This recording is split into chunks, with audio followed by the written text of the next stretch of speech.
Have you ever wanted to capture your car out in the wild and take it from this to this?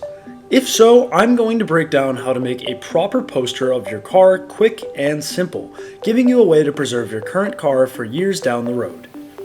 The first and most time-intensive step is getting a high-quality photo of your car. This can be a still shot, but I found rolling shots usually look best. After all, cars are made to drive. I'll be using my C6 Corvette for today's example. You can use either a DSLR, phone, or basically anything else for a camera, whatever you can get a hold of that has the highest quality possible. Also be sure to shoot in landscape. If you want to do a still shot, the first thing that you have to do is find a scenic location. This can be a lake, the top of a parking garage, or even up in the mountains depending on where you live. You then want to pick which side of the car you want to take a picture of and make sure that that side is having the sun directly hitting it. This will make the lighting and the entire picture look a lot better, and it will bring out the best in your car's paint. Once you have parked the car in your scenic location, appropriately for maximum light, it's time to get that picture. Make sure to follow the rule of thirds, essentially meaning if you divided the screen into thirds, you want the car to be on one of those lines as it's more visually appealing. The bottom line is usually better as it gives more room for the scenic background to show through. Make sure the car is centered in frame and shoot away. On the other hand, if you want a rolling shot, you'll need either a second vehicle or a picture of your car at an event where a photographer is present, which is what I will be using. This photo was taken by US129photos.com at the tail of the dragon and came out super crisp.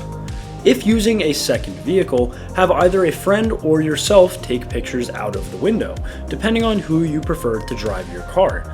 Now, that being said, do not take pictures if you are the one driving the second vehicle, so just make sure to be safe about how you do this. My advice here is to drive in a cool location and simply take as many pictures as possible. When you scroll through them all later, one will usually stick out, and that will be the one to use. So great, now we have a picture to use for our poster. The second step is editing that photo. This is technically optional, but it really does make a massive difference. A little post-production work can really make your photo pop and make for a much more eye-catching poster.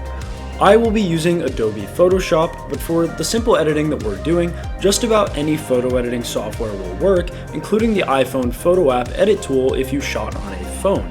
Here are the simple things you'll want to do. Slightly increase the brightness, unless the image is already really bright or overexposed, in which case you might want to go down. Slightly increase the contrast. This will make the colors stand out more. Then, turn up the saturation to just before the point where it might start to look a little weird. For a brighter car like my red Corvette here, this can really make the paint pop. Lastly, I like to turn shadows down a little bit, which will make the dark colors darker, so it will help with something like the black rims that I have on this car, just making them look a little bit sharper. Then I bring up the highlights by just a touch. This is also a really good place to do some cropping to center the image if it looks slightly off. It's one of those really small changes that can make a big difference and really annoy you if the image is not centered when you go to print it out.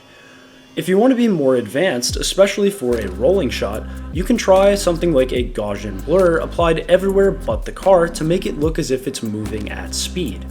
The main takeaway for the editing step is to not overdo it. Done right, it can make the image look a little better, but overdone and it can completely ruin it. So I would suggest that you play around and try some different things too until you arrive at something you really like. These recommendations are by no means a requirement, but rather just a good place to start. With your image edited, it's now time to order the printed poster. It's best to export your image as a JPEG for compatibility, but many formats can work depending on the printing outlet. I personally like to use Staples for printing here in the US, and will be walking through the steps that I took. Start off by heading to the Staples website and selecting the Print and Copy section. Scroll down to pick your type of print and select Posters. From there, the cheapest option of custom posters will do, so select Create Now. Here you can determine the orientation, size, and other options about your poster. The size that I used was 24 by 36 inches, as it is a big size without being excessive. As for the material, I would recommend the photo gloss or any glossy finish over the matte, as it's going to make the entire image just pop. Now having all our options selected, it's time to upload your image. Once you do this, the Staples Design tool will come up where you can center your image and make sure the entire car is within the bleed area.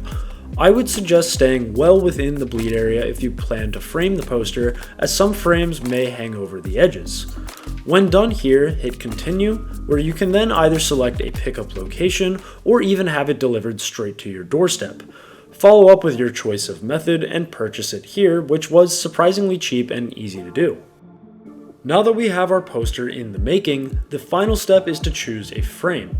Part of why I like the 24 by 36 inch size is that there's a wide variety of frames available. You can choose anything, but I went with this simple gloss black frame as I preferred a more minimal look.